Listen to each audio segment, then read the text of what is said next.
नमस्कार. आज आपण आलो आहे श्री क्षेत्र नरसिंहवाडी येथे. या क्षेत्राला विशेष असे महत्त्व प्राप्त झालेले आहे ते दत्त महाराज यांच्यामुळे. चला इथे आपण दर्शन घेऊया व इथल्या स्थानाची माहिती घेऊया. कृष्णवेणी पंचगंगा संगमावर पवित्र पुण्यभूमीच्या परिसरात वसलेले हे क्षेत्र म्हणजेच नरसोबावाडी. ऋतुयुगातील अतिऋषी आणि त्यांची पतिव्रती स्त्री अनुसया यांच्या तपश्चर्येने त्यांच्यावर खुश होऊन वरदानाने प्राप्त झालेली ब्रह्मा विष्णू शंकर स्वरूप तेजालाच दत्त असे संबोधले जाते. या दत्तोत्रयांचे मुख्य दोन उपअवतार श्रीपाद श्रीवल्लभ आणि नरसिंह सरस्वती. श्रीपाद श्रीवल्लभ यांचे जन्मस्थान पिठापूर, तेथून संचार करीत श्री क्षेत्र कुरवारपूर येथे अवतार समाप्ती. आज तेथे बेटामध्ये त्यांचे स्मारक आहे. कृष्णा नदीच्या पात्रात हे स्थान आहे.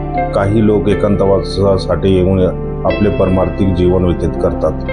दुसरा अवतार नरसिंह सरस्वती यांचे जन्मस्थान मराठवाड्यात कारंजा म्हणून आहे. अंबा व माधव यांच्या पोटी जन्म शनी प्रदोष पूजा करून या महान विभूतीस जन्म दिला. त्या उभयंताचा उद्धार केला. यांनी सर्व तीर्थ पर्यटन करून श्री क्षेत्र काशीत जाऊन श्री वद्द कृष्ण सरस्वती हे श्री आद्य शंकराचार्याच्या परंपरेतील थोर श्रेष्ठ संन्यासी यांच्याकडून चतुर्श्रावण स्वीकार केला.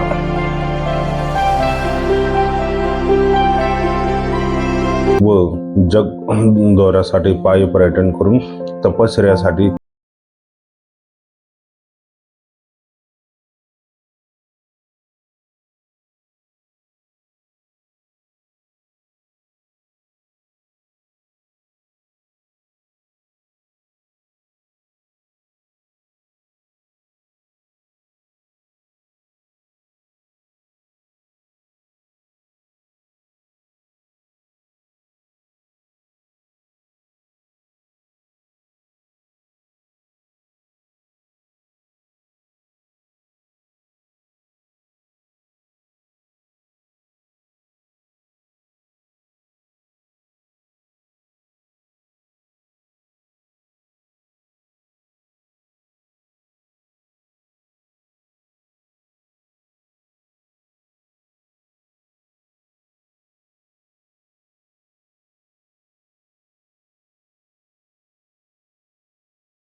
दत्तगुरूंनी येथे 12 वर्षे वास्तव्य करून सप्तपर्षेने ही भूमी पावन केली.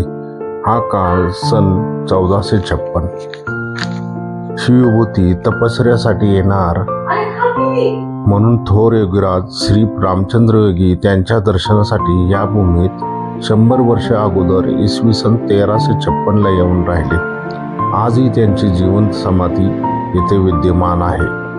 आपली मागणी आजही लोक त्यांच्या मार्फत महाराजांकडे सादर करतात आणि त्या प्रार्थनेनुसार लोकांना त्यांचे प्रत्युत्तर ही येते. अनेक भाविक लोकांचे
इथेच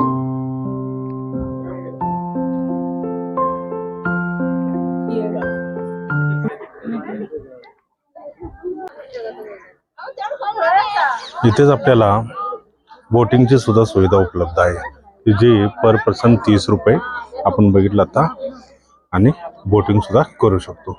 चला, इथेच आपल्याला हे गणेश दादा इथले रहिवासी भेटलेले आहेत. ते आपल्याला या स्थानाबद्दल माहिती देते. सांगा. ते इथं कसं महाराज 12 वाजता तपस्या करून इथून ह्याला गेले, करोपूरला गेले.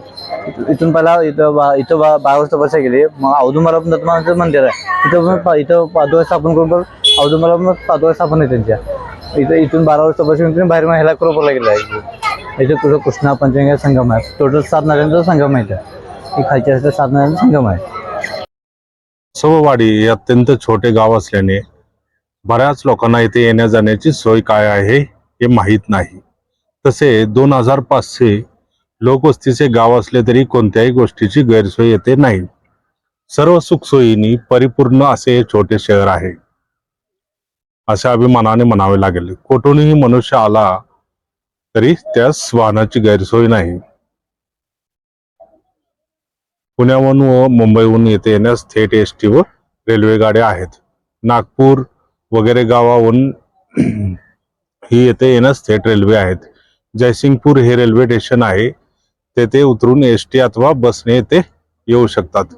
जयसिंगपूरवरून 14 किलोमीटरवर हे गाव आहे. महाराष्ट्र, कर्नाटक वगैरे प्रांतातून येथे येण्यास अनेक वाहने व गाड्या असल्याने लोकांना येण्या जाण्यास कोणत्याही प्रकारची अडचण भासत नाही. कुरुंदवाड हे मुख्य बस स्थानक आहे, तेथून निघणाऱ्या गाड्या येथे येऊनच जातात. अशा ठिकाणाला आपण जरूर भेट द्यावी. चला, भेटूया आपल्या नवीन एका व्हिडिओद्वारे. आणि तोपर्यंत हसत राहा, मस्त राहा, आनंद राहा. आमच्या चॅनलला लाईक करा, शेअर करा आणि सबस्क्राईब करायला विसरू नका.